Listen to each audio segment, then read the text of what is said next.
जय श्री सीताराम। हर हर महादेव शंभो। सभी वैष्णव भक्तों को और समस्त भारतवासियों देशवासियों को होली की अनंत कोटि शुभकामनाएं, हार्दिक हार्दिक शुभकामनाएं। होलिका दहन एवं रंग होली की ढेर सारी शुभकामनाएं। सभी के जीवन में बुराइयां दूर हों होलिका दहन के साथ, और रंगोत्सव होली के साथ सभी के जीवन में ढेर सारे खुशियों के रंग भर जाएं। कामतानाथ सरकार खूब कृपा करे, खूब राघवेंद्र सरकार की दया हो। परम शिव भक्त और वैष्णव भक्त सदैव प्रसन्न रहे। इस होली में उनकी सभी बुराइयां जल करके नष्ट हो जाएं और खूब सारी ढेर सारी शुभकामनाएं। आइए चर्चा करते हैं, होली कब से प्रारंभ हुई। होलिका दहन कथा बड़ी प्रसिद्ध है। कालांतर में सृष्टि के प्रारंभ में ही तब दो दैत्य हुए, हिरण्यकश्यप और हिरण्याक्ष। हिरण्यकश्यप के भाई का उद्धार भगवान नारायण ने 12 अवतार के साथ किया। तब इस बात का हिरण्याक्ष को बहुत बुरा लगा कि मेरे भाई को नारायण ने मार दिया।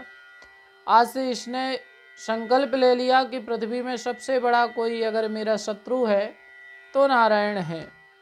और हिरण्याक्ष नारायण से बुराई करके, नारायण कई जगह जगह बुराई करता और खूब एक दिन गया भजन किया, ब्रह्मा जी की तपस्या करी और कुछ दिन में ब्रह्मा जी प्रसन्न हो गए। ब्रह्मा जी ने कहा बेटा वरदान मांगो। हिरण्याक्ष ने कई प्रकार के वरदान मांगे, प्रभु ना मैं दिन में मरूं, ना रात्रि में मरूं, ना तीनों लोकों में किसी भी लोक में मरूं, और ना अस्त्र शस्त्र से मरूं, ना नर से मरूं, ना पशु से मरूं। अनंत वरदान मांगे। कथा प्रसिद्ध है, वैष्णव भक्त तो जानते ही हैं इन कथाओं को। तो ब्रह्मा जी ने कहा ठीक है भाई, जितनी तुम्हारी इच्छा है उतने वरदान दे दिए, तथास्तु जाओ। अब ये घर आया, घर आकर के स्वयं को भगवान मान बैठा। देखिए, संपत्ति कितनी भी हो, वैभव कितना भी हो, वरदान क्यों ना साक्षात भगवान ब्रह्मा दे दें, कभी अभिमान नहीं करना चाहिए, क्योंकि अभिमान ही विनाश का कारण होता है। इसलिए अभिमान नहीं करना चाहिए। हिरण्याक्ष को बड़ा अभिमान हुआ, अब तो मैं ही भगवान हूँ, सब जगह भगवान की पूजा पाठ बंद करवा दिया और हिरण्याक्ष ही भगवान है ये घोषित करवा दिया। अब जो भी इनके राज्य में रहे हिरण्याक्ष की जयकार बोले। परंतु भगवान की भी बड़ी विचित्र लीला है। जहाँ कहीं अधर्म होता है और अधर्म जब अपनी चरम सीमा पे होता है, अधर्म सोचता है कि मैं ही सब कुछ हूँ, तब उस क्षण भगवान कुछ ना कुछ ऐसा करते हैं कि पुनः अवतार धारण करके अधर्म का विनाश कर देते हैं। पुनः प्रभु की कृपा से इन्हीं हिरण्याक्ष के घर में भक्त राज प्रहलाद का जन्म हुआ और प्रहलाद बचपन से ही नारायण नारायण नारायण गाते रहे। प्रहलाद के जीवन में हिरण्याक्ष ने इतनी मुसीबतें पैदा करी, इतनी समस्याएं खड़ी करी, जितना कोई शत्रु पे भी नहीं कर सकता। ये अपने पुत्र ना समझ करके, वैरी समझ करके बहुत से कष्ट दिए, बहुत सी यातनाएं, विष का पान करवा दिया, बंदी गृह में डाला और पर्वतों से गिरवाया, जल में डुबोया। भगवान के भक्तों पर बहुत पीड़ा आती है, बहुत कष्ट आते हैं, परंतु यदि श्रद्धा निष्ठा पक्की है तो हर एक हाल में उद्धार होना ही होना है। एक न एक दिन भगवान जरूर कल्याण करते हैं। वही प्रहलाद जी को आज बहुत प्रकार से मारा, परंतु भगवान का भक्त है। ये जीना मरना तो भगवान के हाथ में है, दैत्यों के हाथ में कहाँ है, कुतर्कियों के हाथ में कहाँ है। आज इसने एक योजना बनाई, अपनी बहन को बुलाया, उसका नाम सिंहिका है और एक नाम होलिका भी है। ब्रह्मा जी से वरदान इनको प्राप्त हुआ था। इनके पति का नाम है अग्निजुहिया। ये जब पति के पास जाती तो पति की जीभ से अग्नि निकलती, तो ये डर के मारे, जलन के मारे पुनः वापस आ जाती, भाग आती। इसने तपस्या करी, ब्रह्मा जी ने एक शीतल चीर दिया, एक वस्त्र दिया, इसको धारण करोगी तो तुमको कभी भी संसार की कितनी भी बड़ी अग्नि हो तुम्हें सताएगी नहीं। बहन से कहा, बहन देखो मेरे घर में ही चंदन के वृक्ष में ही सर्प लिपटे हुए हैं, अब कुछ ऐसा करो कि ये मेरा संकट, ये परिस्थितियाँ टल जाए। बहन सिंहिका बोली, ठीक है, मेरे लिए तो ये 2 मिनट का काम है। बोले काम करो, आगे एक दिन इनको बुलवा करके बैठाओ और नीचे से आग लगा दो। आग में मुझे तो जलना नहीं है, शीतल चीर के कारण प्रहलाद जल के भस्म हो जाएगा, तुम्हारे जीवन की परेशानी समाप्त हो जाएगी। ठीक यही किया हिरण्याक्ष ने। अपनी बहन होलिका को बुलवाया और ठीक फाल्गुन मास की पूर्णिमा के दिन, चतुर्दशी के दिन सायंकाल की वेला में वही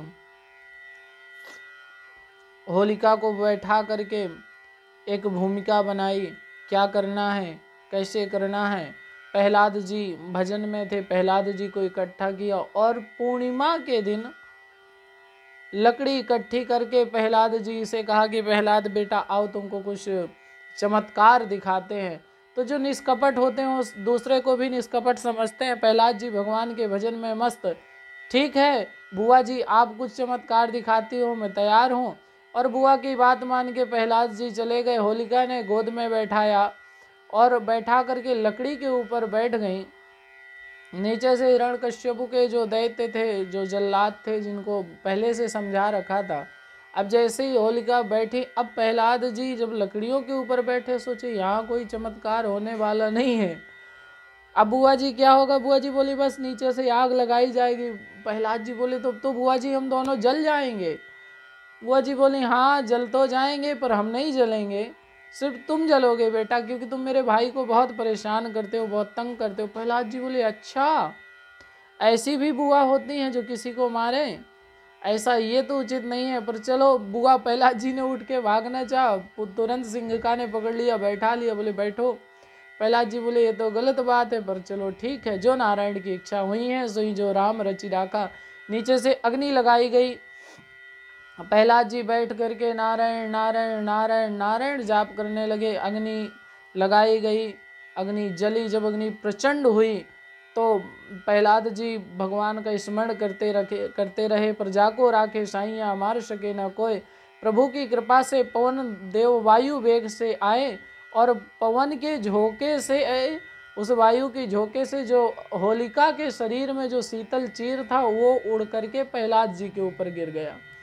और उस शीतल चीर के पड़ते ही प्रहलाद जी बच गए और होलिका जैसे जो जलाना चाहती थी वो खुद ही जल के भस्म हो गई। अब होलिका चिल्लाए भाई बचाओ बचाओ, तो जल्लाद समझे कि कह रही है लकड़ी और लगाओ, आग कम है तो और लकड़ी लगाई और आग लगाई, तो इतने में ही होलिका जल के भस्म हो गई। परंतु प्रहलाद जी के जो भी भक्त थे, संत थे, बड़ा दुख हुआ सुन के। प्रातः काल उठे और उठ करके चलो भैया प्रहलाद तो नहीं रहे, चलते हैं उनकी भस्म ही ले आते हैं। आए आकर के देखा तो जो राख वगैरह भस्म हटाई तो प्रहलाद जी सा शरीर मिल गए। सभी लोग वहीं पे प्रसन्न हो गए और वही जो होलिका की दहन की जो भस्मी थी उसी भस्मी को एक दूसरे पे लगाए। तो पूर्णिमा के दिन होलिका दहन होता है और पूर्णिमा के दूसरे दिन भस्म की होली होती है। और सब लोग जब घर में आए तो अपने अपने घरों में होलिका जलाई और उसके बाद सभी ने रंग होली खेली प्रहलाद जी के बचने के लिए उपलक्ष्य में। तब से लेकर के आज तक होलिका चली आ रही है और भगवान बड़ी कृपा करते हैं। जो भगवान का भक्त होता है उसके लिए कितने भी जाल बिछा लो, एक ना एक दिन भगवान उसकी रक्षा करते हैं, ये निसंदेह सत्य है।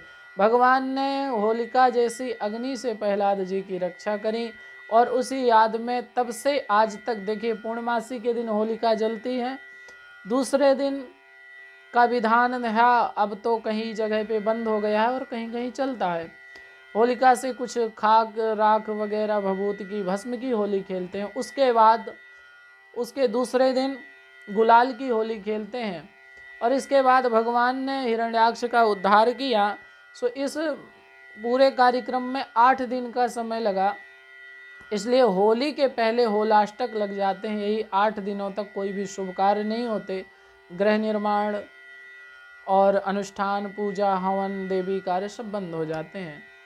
तो ये है होली का महात्म्य। सभी लोग होली खूब खेलें, खूब धूमधाम से खेलें। जय जय श्री सीताराम। हर हर महादेव शंभो।